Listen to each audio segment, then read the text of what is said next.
ओम शांति। आज प्यारे मीठे बाबा की मुरली मंथन की डेट है 8 मई 2025।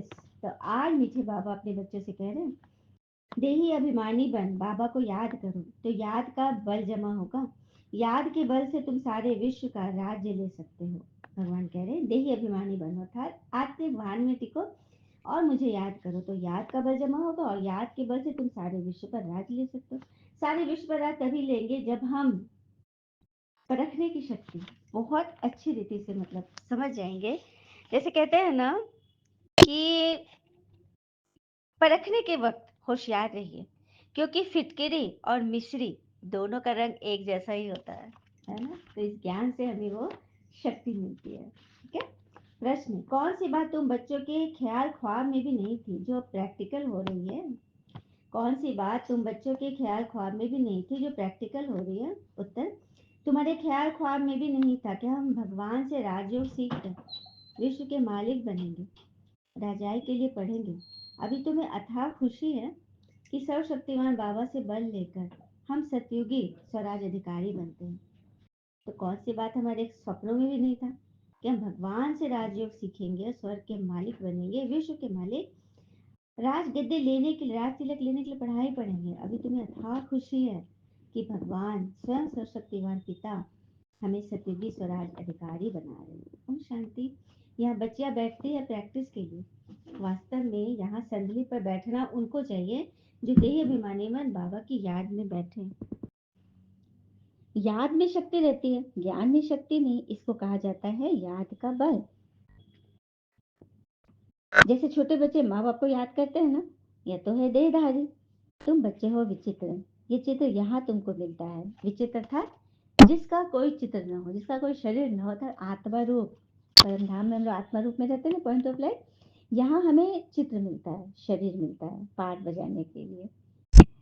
पहले पहले कौन आता है? ये भी तुम्हारी बुद्धि में। दुनिया में कोई नहीं है जिसको यह ज्ञान हो। अब बाबा कहते हैं, साथ साथ जो कुछ पढ़ते उन सबको भूल जाओ, भूल जाओ। क्योंकि बाबा तो कहते हैं कि मैं, तुम सब भूल गए थे, मैं तुम्हें अभूल बनाता हूँ पहले। तो अभूल बनो, पहले सब भूल जाओ। हाँ, बातें जो भी है तुमने सुना है उसे भूल जाओ। ठीक है, तभी तो नई बातें अंदर जाएगी। हाँ, फिर बाबा कहते हैं, अभी तुम श्रीमत पर राज्य लेते हो, इतनी तुम्हारे में ताकत रहती है जो वहां लश्कर आदि होता नहीं है। तुम श्रीमत पर योग बल से राज लेते हो, बाहुबल की लश्कर आदि नहीं चाहिए। हाँ, इन लक्ष्मण का राज्य था तब अद्वैत राज था, अर्थात दो थे नहीं, एक राज्य था जो ताली बजे। हम्म, दो होगी तब तो ताली बजेगी, एक में क्या ताली बजेगी? सर्वशक्तिमान बाबा से बल मिलता है। तुम कहते हो, बाबा हम कल कल आपसे सत्युग का स्वराज लेते हैं, फिर गवाते हैं, फिर लेते हैं। तुमको पूरा ज्ञान मिला है। अभी हम श्रीमत पर श्रेष्ठ विश्व का राज लेते हैं, विश्व भी श्रेष्ठ बन जाता है। यह रचता और रचना का ज्ञान तुमको अभी है। इन लक्ष्मी नारायण को भी ज्ञान नहीं होगा कि हमने रजाई कैसे ली। यहाँ तुम पढ़ते हो, फिर जाकर रजाई करते हो। कोई अच्छे धनवान के घर में जन्म लेते तो कहा जाता है ना, इसने आगे जन्म में कुछ अच्छे कर्म किए होंगे, दान पुण्य किया है, जैसा कर्म वैसा जन्म तो मिलता है ना। लेकिन तुम्हारे ख्वाब ख्याल में भी नहीं था ना कि हम विश्व के मालिक बनते हैं। ये बात तो सच है ना। तो कहते हैं ना कि महल हो या झोपड़ी, महल हो या छोटी झोपड़ी, खुशी तभी मिलेगी जब शांत रहेगी खोपड़ी। ठीक है, तो शांति के सागर से कनेक्ट रहिए और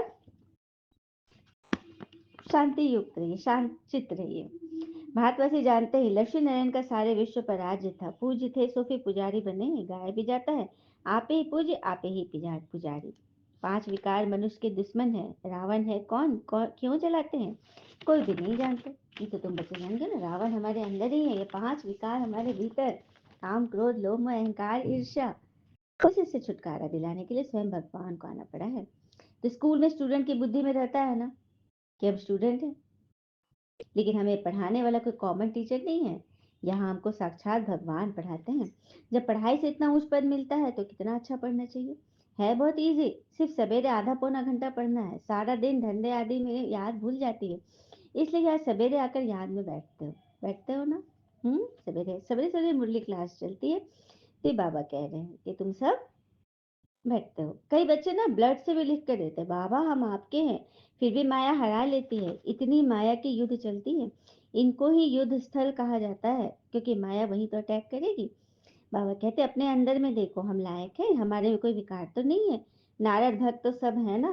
यह एक मिसाल लिखा है। भक्ति मार्ग वाले कहते हैं हम श्री लक्ष्मी को वर सकते हैं। बाबा कहते हैं नहीं, जब ज्ञान सुने तब सदगति को पा सकते हैं। भक्ति मार्ग वाले तो कर ही नहीं सकते, क्योंकि लक्षण जब तक धारण नहीं होंगे तब तक श्री लक्ष्मी नारायण के राज्य में कैसे पहुंचेंगे। इसलिए तो भगवान आज मन मना भव। बस इसमें धक्के खाने की बात नहीं, ये सब है भक्ति मार्ग के धक्के। आधा कल्प है ब्रह्मा का दिन और आधा कल्प है ब्रह्मा की रात। तुम समझते हो हम सब बीके का भी आधा कल्प दिन होगा। अभी दिन चल रहा है, हम सुधाम में होंगे, वहां भक्ति नहीं होगी। अभी तुम बच्चे जानते हो हम सबसे साहूकार बनते हैं तो कितनी खुशी रहनी चाहिए। तुम सब पहले रफ पत्थर थे, खुरदुरे थे। अब बाबा शिरान धार पर चढ़ा रहे हैं। बाबा जौहरी भी है ना। ड्रामा अनुसार बाबा ने रथ भी अनुभवी लिया है। हाँ, ब्रह्मा पिता का भगवान ने रथ लिया ना अनुभवी। बाबा ताज पहनाते हैं, फिर गांव का छोरा क्यों कहते? हम्म, क्यों कहते गांव के छोरा ब्रह्मा पिता को? क्योंकि वो श्याम बन गए थे ना। इसीलिए श्याम को फिर से सुंदर बनाने के लिए भगवान को आना पड़ा है। और कहते हैं ना कि हमारे जीवन में हर चरण हमें कुछ मूल्यवान सिखाने के लिए बाध्य है। जीवन का जो हर चरण पहलू हमें कुछ न कुछ सिखाने के लिए बाध्य है।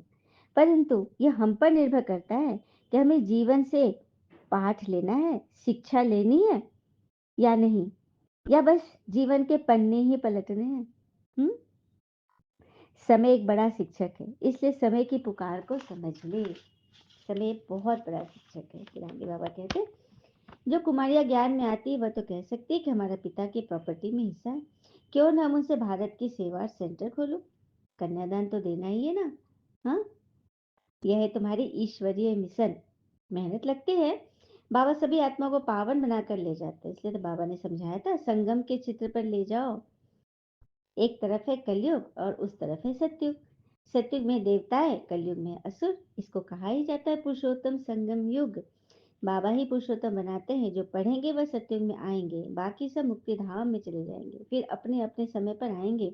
अच्छा, मीठे मीठे बच्चों प्रति भगवान की नमस्ते। हम बच्चों के भी प्यारे बाबा को नमस्ते। धारणा के लिए मुख्य सार पहले पॉइंट, अपने आप को देखना है। हम लक्ष्मी श्री नारायण समान बन सकते हैं। हमारे में कोई विकार तो नहीं है। फेरी लगाने वाले परवाने हैं या फिदा होने वाले? तो क्षमा पर परवाने फेरी लगाते हैं। और फेरी पर एक कहानी सुनाती हूँ, प्रसंग। फेरी जो लगाते हैं ना, ठेला वाला, उसकी कहानी। गांव में एक आदमी संतरे फेरी में बेचा करता था और समझाता भी रहता था, किसी का गला खुश्क हो तो संतरे खाओ, खुश्की से खांसी होती है, इसके रस से संग तरे, यानी गले में तरावट आ जाती है और खुश्की दूर हो जाती है, इसके रस से संग तरे। और होका ऐसा लगाता था, हाँ कैसे लगाता था कि बात मत पूछो, और कहते हुए आगे चल देता था। किसी बुजुर्ग ने रोक कर कहा, भाई तेरा नाम क्या है और कितना कमा लेते हो? संतरे वाला बोला, चचा नाम तो गुरुदास है, पर सारे गुरु गुरु कहते हैं और तकरीबन 5-6 रुपए मिल जाते हैं और परिवार का गुजारा हो जाता है, और क्या चाहिए? बुजुर्ग बोला, भाई वाह मजा आ गया। गुरुदास तुम होके लगाते हो, संग तरे ले लो संग तरे। गुरुदास बोला, जी हाँ, होता तो कुछ ऐसा ही है। संग तरे। बुजुर्ग ने सलाह दी, आज से तुम होके लगाया करो। वो ऐसे बोलता था ना, संग तरे ले लो, मतलब संतरे ले लो को संग तरे बोलता था। तो वो बुजुर्ग ने सलाह दी कि तुम ऐसे होकर लगाओ, गुरु दे संग तरे, गुरु दे संग तरे, क्योंकि उसका नाम गुरुदास था। संग तरे वाला बोला, जी साहब आज से ऐसा ही होकर लगाया करूंगा, हाँ का मतलब। और गुरु दे संग तरे, गुरु दे संग तरे कहता वो आगे बढ़ गया। अगले कुछ ही दिनों में उसको 3 गुना आदमी उसकी ग्राहकी होने लगी। बहुत खुश था। उस बुजुर्ग की तलाश में लग गया। एक दिन वह बुजुर्ग उसे किसी बस से उतरते हुए दिखे तो उनके पास जाकर चरण वंदन की और अपनी बढ़ती हुई आय के बारे में जिक्र किया और कहा कि मैंने तो एक फल का दुकान खोल लिया है। बुजुर्ग ने पूछा, तुम क्या होका लगाते हो? वो बोला, गुरु दे संग तरे, गुरु दे संग तरे। बुजुर्ग ने कहा कि आज से तुमने सिर्फ गुरु संग तरे ही कहना है और उस मंत्र के कारण उस संग तरे वाले का जीवन ही बदल गया। उसको उसकी वास्तविकता समझ में आ गई। जो वो संग तरे बेच रहा था, वो अपनी समझ से बेचा करता था। मतलब समझ कर आया तो बदल गई काया।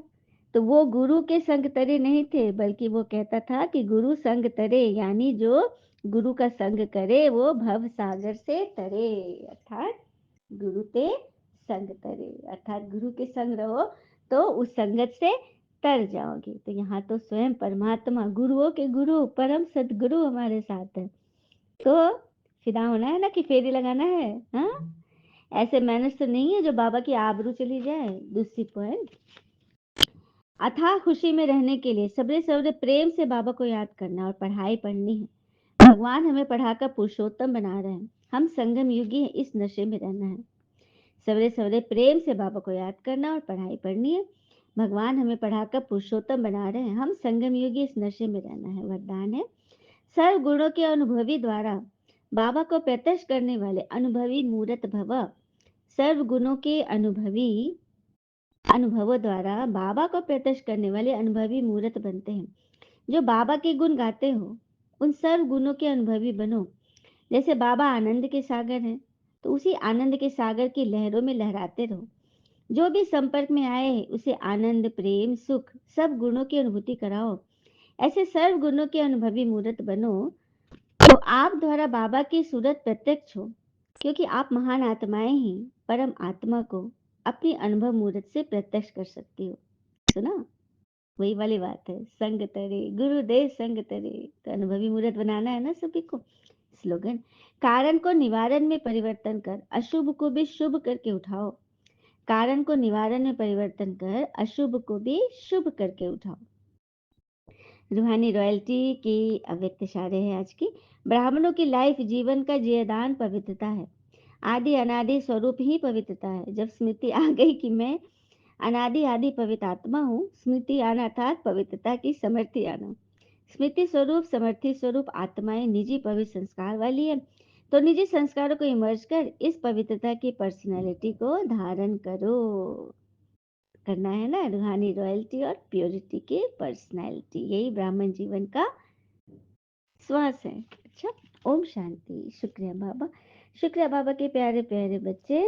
लेकिन जाते जाते एक बात बोलना चाहूंगी कि रोज खुद से ये शब्द जरूर बोले कि मैं शारीरिक रूप से एनर्जेटिक हूँ, मानसिक रूप से काम एंड स्टेबल हूँ। मैं हर रोज अमीर होती जा रही हूँ, होता जा रहा हूँ। मेरी लाइफ बहुत ही ब्लिसफुल और ब्यूटीफुल है। जिंदगी को जीने में मजा आ रहा है। और लिखे, I love my life, this new life, this godly life. Om Shanti. शुक्रिया बाबा, शुक्रिया।